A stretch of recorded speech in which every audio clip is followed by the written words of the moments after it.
संरूपण। सबसे पहले आपने देखा है कक्षाएं कितनी हैं, 4, के, एल, एम और एन। अब इसको चाहे के, एल, एम, एन बोलिए या तो 1 2 3 4 बोलिए, 4 प्रकार की कक्षाएं हैं और उसमें इलेक्ट्रॉन जो रखे जाएंगे 2n² सूत्र से रखे जाएंगे। तो ये आप पढ़ चुके हैं, पहली कक्षा में 2, दूसरी में 8, तीसरी में 18 और चौथी में 32 इलेक्ट्रॉन होंगे। ठीक है, यहां तक आपने देखा है। लेकिन क्या ये नियम शाश्वत है? क्या ये नियम फिक्स है? अगर हम इसी नियम से आगे बढ़ते जाएं, इसी नियम से इलेक्ट्रॉन्स को हम आगे रखते जाएं, तो आगे जाते समय कुछ दूर चलने के बाद में हमें परेशानियां होती रहती हैं। ठीक है, इसलिए आज हम कम से कम 30 तत्वों का इलेक्ट्रॉनिक विन्यास आपको बताएंगे और 30 तत्व 30 एलिमेंट्स का इलेक्ट्रॉनिक विन्यास पढ़ने के बाद में आपकी सारी समस्याएं हल हो जाएंगी। हाँ, वीडियो आगे बढ़ाने के पहले आपसे मैं कहना चाहता हूं, अगर पहली बार देख रहे हैं प्लीज सब्सक्राइब जरूर कर लेना, और अगर देख चुके हैं मेरे वीडियो पर पहले से हैं तो लाइक करना न भूलें। बस एक बटन दबानी है और कमेंट बॉक्स में जाकर के कमेंट जरूर करिए। अब ये वीडियो दोस्तों थोड़ा सा बड़ा हो सकता है, थोड़ी लंबी हो सकती है, लेकिन लंबी इसलिए होगी क्योंकि अगर इसको मैं 2 पार्ट में करूंगा समझने में आपको उलझन आ सकती है, समझने में दिक्कत हो सकती है, कंटिन्यू करना पड़ेगा। और बड़ी वीडियो होगी भले, लेकिन आपकी जिंदगी की बड़ी सी परेशानियों का जो लंबा रास्ता है उसको छोटा कर देती है। ठीक है, तो आइए बिना समय गंवाए हम देखते हैं कि इसमें हम कैसे इलेक्ट्रॉनिक कॉन्फ़िगरेशन, इलेक्ट्रॉनिक संरूपण कैसे करें। तो सबसे पहले मैं आपको बता दूं, सबसे पहला तत्व होता है H, हाइड्रोजन। उसी प्रकार से है हीलियम, लिथियम, बेरिलियम और उसके बाद में boron, carbon, nitrogen, oxygen, fluorine और नियॉन। ये हो गए 10। ठीक है, अब 10 का पहले हम देख लेंगे, तब इसके आगे बताएंगे। अब इसका परमाणु क्रमांक होता 1 2 3 4 5 6 7 8 9 10। तो 10 तक का हमने लिया है, यह इनका एटॉमिक नंबर है। अब आपने ये भी देखा है किसी तत्व के परमाणु क्रमांक कितने होते हैं, उसमें पाए जाने वाले प्रोटॉनों की संख्या के बराबर। किसी तत्व में जितने प्रोटॉन संख्या होगी उतनी ही इलेक्ट्रॉन संख्या होगी और उतने ही परमाणु क्रमांक होंगे। तो इलेक्ट्रॉनिक कॉन्फ़िगरेशन पढ़ने के लिए हमें चाहिए इलेक्ट्रॉन का नंबर। तो जो हमने यहाँ पर परमाणु क्रमांक लिख दिया है, परमाणु संख्या लिख दिया है, एटॉमिक नंबर ये सामने लिख दिया है, तो मतलब यही होगा इलेक्ट्रॉनिक नंबर, इलेक्ट्रॉन का नंबर। इसी के आधार पे आज हम बनाएंगे इलेक्ट्रॉनिक संरूपण। अब ये पढ़ने के बाद में आपको पता चल जाएगा संयोजकता क्या होती है और क्यों होती इतना। संयोजकता धनात्मक होती है, ऋणात्मक होती है, कोई धनायन होता है, ऋणायन होता है। किसी तत्व, कई तत्वों के मिलने से जो यौगिक बनते हैं उनके अणुसूत्र क्या होते हैं, उनके सूत्र क्या होते हैं, उनके सूत्र ऐसे होते क्यों हैं, कि सारी समस्याएं आपको इसी में समस्या का समाधान मिलेगा। ठीक है, देखते रहिए। तो हम सबसे पहले देखेंगे अब कक्षा कैसी होती, बनाया गया है। ये आपका है, क्या है, केंद्रक, न्यूक्लियस, हाइड्रोजन का बना रहे हैं। तो इसमें ये पहली कक्षा है, पहली कक्षा माने के। तो पहली कक्षा में कितने इलेक्ट्रॉन्स होते हैं? 2। ध्यान देना, 2 होते हैं, लेकिन ध्यान ये रखना आपको है 2 उनकी मैक्सिमम संख्या है। अगर किसी मैंने बता दिया उनकी कक्षा में 18 इलेक्ट्रॉन होते हैं, 18 इलेक्ट्रॉन्स होते हैं, इसका मतलब नहीं कि आपको 18 रखना ही है, माने मैक्सिमम 18 है। उसमें 1 से लेकर 17 18 तक हो सकते हैं। तो जब आपके पास इलेक्ट्रॉन रहेंगे तब तो 18 रखेंगे, नहीं तो नहीं रखेंगे। अब ये पहली कक्षा है, पहली कक्षा में हमें रखने चाहिए थे 2 इलेक्ट्रॉन्स, लेकिन दुर्भाग्य देखो, unfortunately you have only 1 electrons in the hydrogen. Hydrogen में इलेक्ट्रॉन की संख्या केवल 1 है, तो आप यहां पर सिर्फ भाई 1 ही रखेंगे। तो ये हो गया हाइड्रोजन का इलेक्ट्रॉनिक संरूपण कितना सिंपल है। अब आप यहां लिख देंगे 1। Got it. सेकंड, अब अगर हम देखें हीलियम का, तो ये आपका होगा नाभिक, ये होगी पहली कक्षा। अब पहली कक्षा में क्या होता है कि 2 इलेक्ट्रॉन्स होते हैं, और आपके पास तो 2 है भाई ऑलरेडी, कुछ करना नहीं, 2 आप रख देंगे, यह हो गया 2, और यहां लिख देंगे 2। समझ आया ना। अब आइए चलते हैं लिथियम में। लिथियम का परमाणु क्रमांक 3 है, मतलब इसमें इलेक्ट्रॉनों की संख्या 3 होगी। तो आप यहां पर बनाएंगे नाभिक, न्यूक्लियस। अब यहां जरा मैं मिटा देता हूं उसको, अच्छा नहीं लगेगा। तो पहली कक्षा हो गई।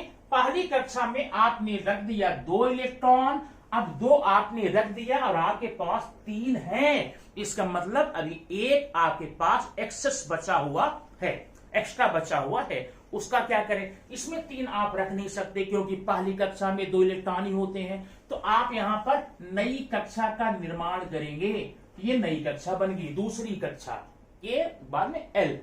तो इसमें दूसरी कक्षा में होते हैं 8 इलेक्ट्रॉन, लेकिन आपके पास बचे कितने हैं, सिंगल। आप यहां रख दीजिए 1, इसका लिखिए 2 and 1। इसका इलेक्ट्रॉनिक विन्यास हो गया 2 और 1। चलिए अब देखेंगे बेरिलियम में। बेरिलियम में क्या होगा, आप नाभिक बनाएंगे, पहली कक्षा बनाएंगे, पहली में 2 बनाएंगे, फिर दूसरी कक्षा बनाएंगे। अब दूसरी कक्षा में कितने इलेक्ट्रॉन होंगे आपके पास, दूसरी में होने चाहिए 8, लेकिन आपके पास यहां 4 थे, 2 रख दिया आपने पहले में, तो 2 बचे थे, यहां पर रखिए 2। बात समझ आ गई। इस प्रकार से आप देखेंगे नियॉन में, बोरान में पहली कक्षा में 2, दूसरी में 3, 2 2 2 3, ठीक है। अब बचा क्या है आपका, कार्बन है। कार्बन में 6 है, तो पहली कक्षा में आपने 2 बनाया, दूसरी में बना दिया 1 2 3 4। फिर नाइट्रोजन में पहली में आपने 2 बनाया, दूसरी में बना दिया 1 2 3 4 5। देखिए इसका हो गया 2 और 4, 2 और 5।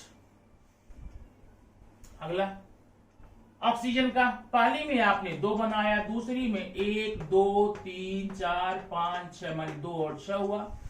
फिर ऑक्सीजन फ्लोरीन का, पहली में आपने 2 बनाया, दूसरी में आपने 7 बनाया, 1 2 3 4 5 6 7।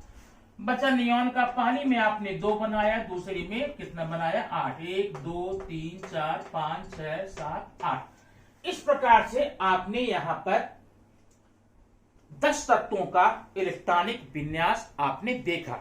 अब 10 के बाद के इलेक्ट्रॉनिक विन्यास कैसे होते हैं उसको हम आपको लेकर चलते हैं आगे, बताते हैं कैसे बनता है। अगली श्रृंखला आपके सामने दिखाई दे रही है। सबसे ऊपर सोडियम है, मैग्नीशियम है, एल्युमिनियम है, सिलिकॉन है, फास्फोरस है, सल्फर है, एल्युमिनियम है और आर्गन है, क्लोरीन है, आर्गन है और पोटेशियम और कैल्शियम। इसमें देखिए अब हम पहले सोडियम का लेंगे। तो ये है पहली कक्षा, इसमें हम कितना रखेंगे इलेक्ट्रॉन, 2 रखेंगे, हो गया। अब 11 है, आपने 2 रख दिया, अभी आपके पास कितने बचे हैं, 9। तो आप यहां रखेंगे 8 2 3 4 5 6 7 8 रख दिया। अब फिर 1 इलेक्ट्रॉन बचा हुआ, यहां पर 1 रखेंगे, इसका इलेक्ट्रॉनिक विन्यास 2 8 1 हो गया, ठीक है। अब आगे हम इसमें क्या बताएंगे, आगे इस प्रकार से इसका देखेंगे। मैग्नीशियम का आप बना सकते हैं 2 8 2, एल्युमिनियम का 2 8 3, silicon 2 8 4, phosphorus 2 8 5, sulphur 2 8 6, chlorine 2 8 7, argon 2 8 8, ठीक है। अब यहां तक ही आप बनाइए, मान 3 कक्षाएं तक, हम 3 कक्षा तक यहां पर गए हैं, 2 8 8 तक, ठीक है। अब इसके बाद की बातें हम लोग पोटेशियम के आगे हम बताएंगे, लेकिन उसमें कुछ डिफरेंस है, कुछ अंतर है। अगर इसी नियम बनाते चले जाएंगे तो शायद वहां गलती हो सकती है, इसलिए हम वो नहीं बनाएंगे। आप पहले देख लेते हैं, इसको समझ लेते हैं, तब आगे हम आपको बताएंगे। अब यहां पर ध्यान दीजिए, यहां पर आपका है सोडियम। सोडियम माने Na11। तो पहली कक्षा आपकी हो गई 2 की, दूसरी हो गई 1 2 3 4 5 6 7 8 और तीसरे में 1। इसका इलेक्ट्रॉनिक विन्यास हो गया 2 8 1। ठीक है, अब यहां हम बनाएंगे क्लोरीन का। पहली कक्षा हो गई 1 2, दूसरी में 1 1 2 3 4 5 6 7 8 और तीसरी में हो जाएगी 1 2 3 4 5 6 7 2 8 7। अब ध्यान यहां पर विशेष देना, क्योंकि यहीं से ढेर सारी समस्याओं का हल निकलने वाला है। अब यहां पर सोडियम का इलेक्ट्रॉनिक विन्यास 2 8 1 है, क्लोरीन का 2 8 7 है। अब ध्यान देना, सोडियम का परमाणु हो या क्लोरीन का परमाणु हो, दुनिया का कोई भी परमाणु हो, हमेशा वह उदासीन होता है, न्यूट्रल होता है। ठीक ना, कोई भी तत्व हो, कोई भी परमाणु हो, जबकि उसमें ऋणात्मक आवेश इलेक्ट्रॉन भी है और धनात्मक आवेश प्रोटॉन भी है, तो फिर वह उदासीन कैसे हो सकता है, न्यूट्रल कैसे हो सकता है, समझ लीजिए। अब ध्यान देना, एग्जाम्पल के लिए, अब सोडियम का परमाणु क्रमांक 11 है, मतलब प्रोटॉन कितने होंगे 11, इलेक्ट्रॉन कितने होंगे 11। प्रोटॉन पर कौन सा आवेश प्लस, इलेक्ट्रॉन पर कौन सा माइनस। अब इसको आप ऐड कीजिए, क्या मिलेगा 0। कितना आया 0। अब कोई अगर आपसे पूछता है कि परमाणुओं में ऋणावेश इलेक्ट्रॉन और धनावेश प्रोटॉन दोनों होने के बावजूद भी ये विद्युत दृष्टि से उदासीन क्यों होते हैं, तो आपका आंसर होगा क्योंकि किसी भी परमाणु में पाए जाने वाले धन आवेश प्रोटॉन की संख्या और ऋण आवेश इलेक्ट्रॉन की संख्या, इनकी संख्या इक्वल होने के कारण किसी भी परमाणु पर हमेशा उदासीन होता है, कोई आवेश नहीं होता। आप समझ गए होंगे परमाणु क्यों उदासीन होते हैं। अब ध्यान देना, प्रॉब्लम यहां पर क्या है, जब सोडियम भी उदासीन है, क्लोरीन भी उदासीन है, इनके बीच में किसी प्रकार की अभिक्रिया होने वाली नहीं है, कोई लेन देन होने वाला नहीं है, बराबर है, क्योंकि दोनों उदासीन है। तो जब लेन देन नहीं होगा तत्वों के बीच में, परमाणुओं के बीच में, तो भाई नए यौगिक बनेंगे कैसे। दुनिया में इतने ढेर सारे कंपाउंड्स हैं, इतने यौगिक हैं, वो तत्वों के आपसी मेल से ही बनते हैं। और अगर सारे तत्व ठान लिया कि भाई मैं भी उदासीन हूं और वो भी उदासीन है, तो मिलेंगे क्यों। तो इनको हमें आवेशित करने की आवश्यकता होती है, तो हम नहीं करते, ये खुद होते हैं। कैसे होते हैं ध्यान देना। अब ये सोडियम Na और क्लोरीन ये आपस में जुड़ना चाहते हैं, लेकिन इनमें जुड़ने में समस्या क्यों है, कोई क्यों जुड़ेगा। जब इनके बीच किसी प्रकार का आवेश नहीं है तो आपस में न तो आकर्षण होगा न प्रतिकर्षण होगा, इनके बीच कोई अभिक्रिया होगी ही नहीं, तो आपस में मिलेंगे नहीं। तो ऐसा होने के लिए क्या होता है, अब ऐसा दो तत्व आपस में तभी मिल सकते हैं जब उनकी बाहरी कक्षा पूर्ण हो, या बाहरी कक्षा में 8-8 इलेक्ट्रॉन हो, या यूं कह सकते हैं कि जब उनके अष्टक पूरे हों, ऑक्टेव कंप्लीट हो। अष्टक मतलब बाहरी कक्षा में 8 इलेक्ट्रॉन की संख्या। ठीक है, अब इसके बाहरी कक्षा में 1 इलेक्ट्रॉन, इसके बाहर में 7 इलेक्ट्रॉन। अब प्रॉब्लम ये है कि अगर ये सोडियम मांगता है भैया तू अपने 7 इलेक्ट्रॉन अगर मुझे दे देता तो मैं 8 हो जाता, अब भला बताओ ये देगा क्या, ये डांट लेता है, कहता मैं क्यों दूं, तू दे दे, तेरे पास तो एक ही है, तेरे पास तो एक ही है। ठीक है, अब जैसे मान लो देगा कौन, जिसके बाहर कम होगा, जिसके बाहर। अभी एग्जांपल अपना मान लीजिए, आप ट्रेन में बैठे जा रहे हैं, बस में जा रहे हैं, एक भिखारी आता है, मांगता है आपसे, आप जेब में हाथ डालते हैं तो टटोलते हैं कौन सा सिक्का सबसे छोटा है। अगर 1 रुपए का सिक्का मिला, निकाल दे देते, लो ले जा। अगर मान लो 1 रुपए का सिक्का ना हो, आपके पास 100 रुपए की नोट हो, निकालेंगे क्या, नहीं देंगे ना। तो जब इसके बाहर कम है, हमेशा ध्यान रखना कम वाला ही देगा ज्यादा वाले को। अब कैसे देगा ये देखना, ऐसे ध्यान देना, ऐसे। ये जो निशान है इसको बोलते हैं बंध, बॉन्ड बोलते हैं, इलेक्ट्रॉनिक बॉन्ड, और ये हमेशा ऐसे रहेगा, आयनिक बंध बोलते हैं। अब इसने एक इलेक्ट्रॉन दे दिया। अब देते ही क्या क्या चीजें यहां पर होती हैं ध्यान से देखना। देते ही देने वाले को बोलेंगे दाता, लेने वाले को बोलेंगे ग्राही, अंग्रेजी में चाहे तो डोनर एंड रिसीवर। जो देने वाला होगा वो होगा धनी और लेने वाला हो जाएगा ऋणी। देने वाला होगा धातु, लेने वाला होगा अधातु। मेटल नॉन मेटल, ध्यान देना इस बात को हमेशा, ठीक ना। पहली बात ये देना, देगा कौन? जिनके बाहर एक इलेक्ट्रॉन होगा या दो होगा या तीन होगा, वही देगा। जिनके बाहर 5 होगा वो लेगा। कितना लेगा? 5 वाला कितना लेगा? याद ऐसा मत सोचे जितना पाए सब ले लेगा, वो इंसान नहीं है, वो नियम चलता है। नियम का उल्लंघन तो हम लोग करते हैं ना, हमको जितना मिल जाए सब ले लेते हैं।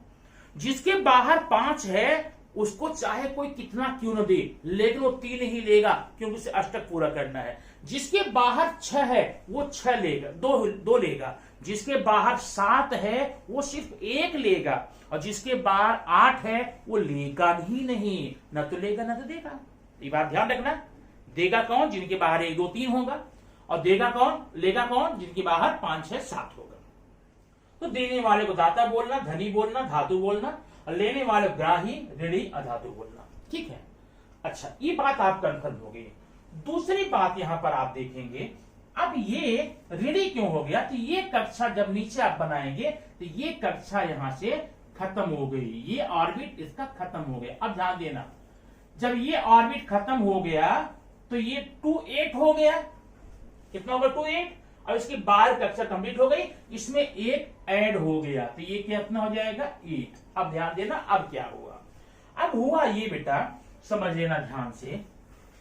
जब इसके बाहर 2 8 8 हो गया, इसके बाहर 2 8 हो गया, ये जो सोडियम था ना अब तक उदासीन था, ये प्लस हो गया, धनी हो गया। अब कितना धन लगाएंगे? जितना इलेक्ट्रॉन देगा।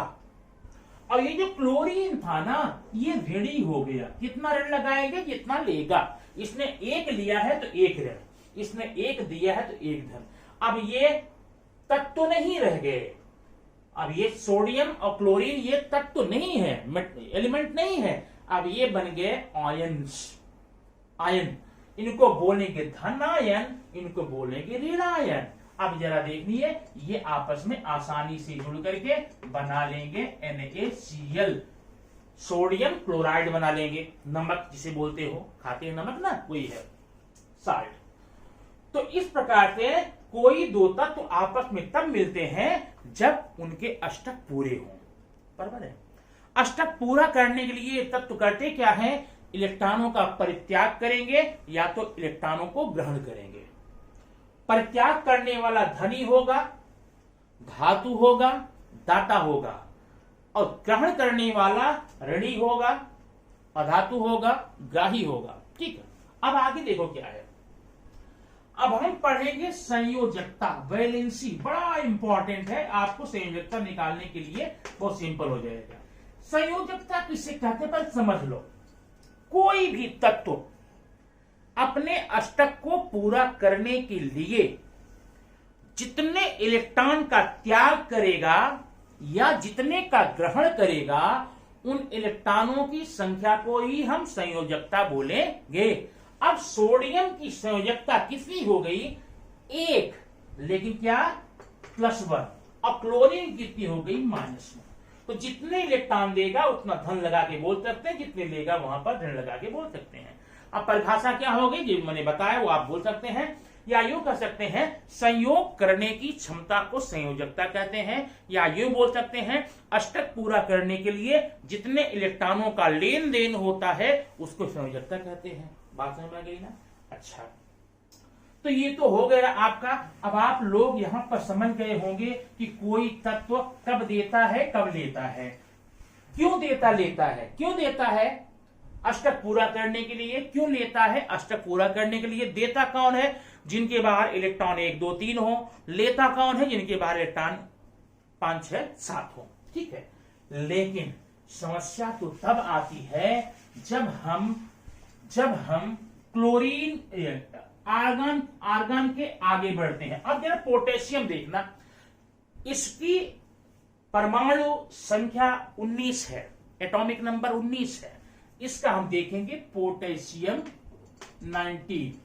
अब ये बना दिया हमने इसका नाभिक, न्यूक्लियस।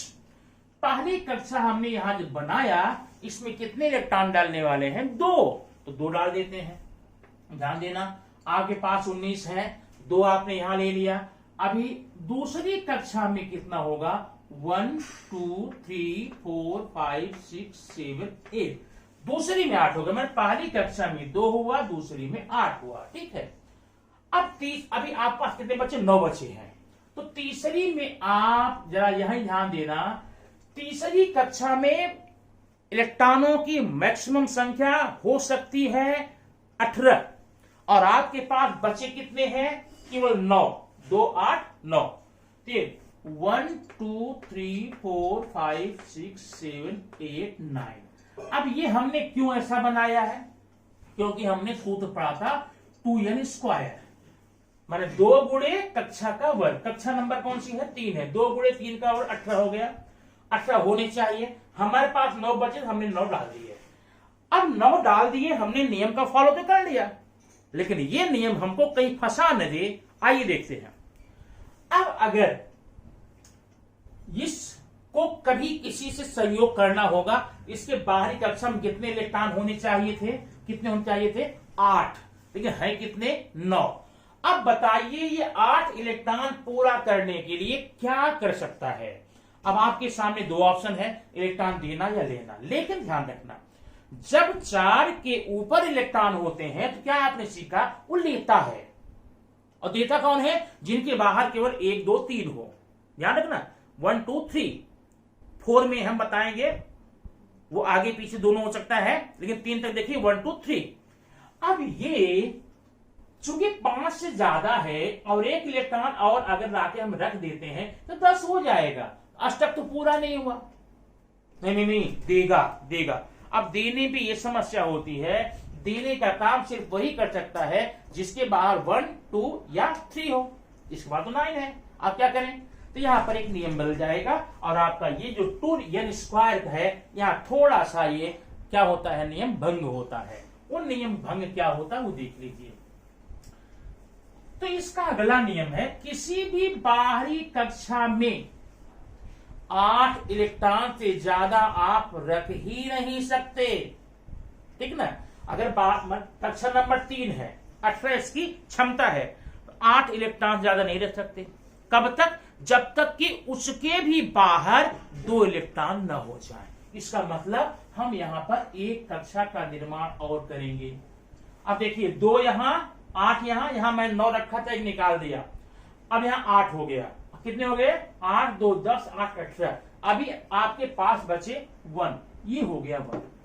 हो गया काम आपका, तो हो गया। ठीक है, 2 8 8 1। इस प्रकार से आप करेंगे। अब जरा कैल्शियम देख लीजिएगा।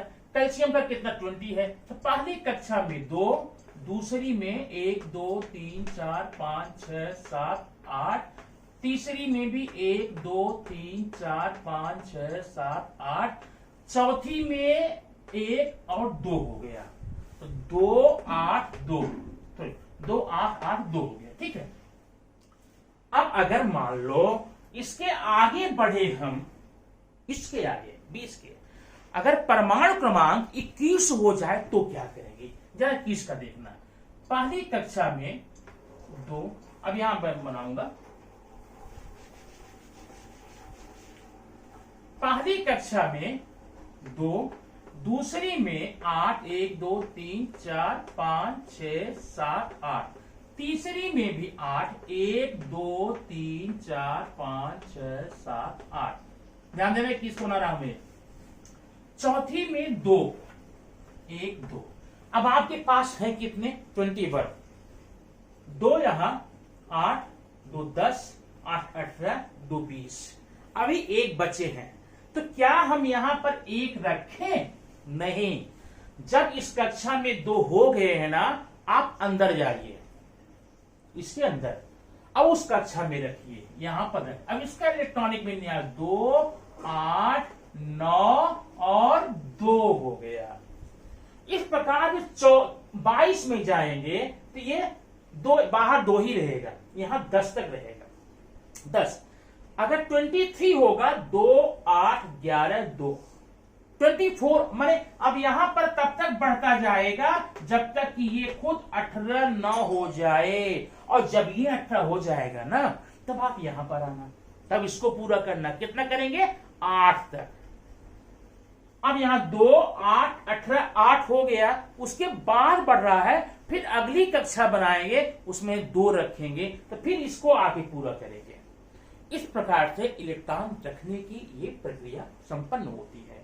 आप कम से कम 30 परमाणु क्रमांक तक ऐसे ही इलेक्ट्रॉनिक विन्यास बना बना के प्रैक्टिस कर लेंगे, आपकी आधी समस्याएं समाप्त हो जाएंगी, आधी समस्याएं कम हो जाएंगी। फिर आपको आगे पढ़ने में, संयोजकता बताने में, धन या ऋण है तो क्यों है, कितनी है, कैसे संयोग होता है, ये सारी बातें आपको कंफर्म हो जाएगी। और इसके बाद तक हम आपको बताएंगे देने वाला अगर धातु है तो उसमें भी प्रबल धातु होता है, प्रबलतम, प्रबल और दुर्बल होता है। लेने वाला अधातु है तो वो भी दुर्बल प्रबल होता है। तो दुर्बल प्रबल क्यों होता है, कैसे होता है, इनकी संयोजकताएं बढ़ती कैसे हैं, घटती कैसे हैं, ये सारी बातें समझने के लिए हम आपको अगले वीडियो में कुछ और ट्रिक बताएंगे। उसके पहले इस वीडियो को अगर आपको अच्छा लगा है लाइक कीजिए और दबा के शेयर कीजिए। फिर अगला वीडियो आपको मैं तुरंत ही देता हूं। Thank you very much.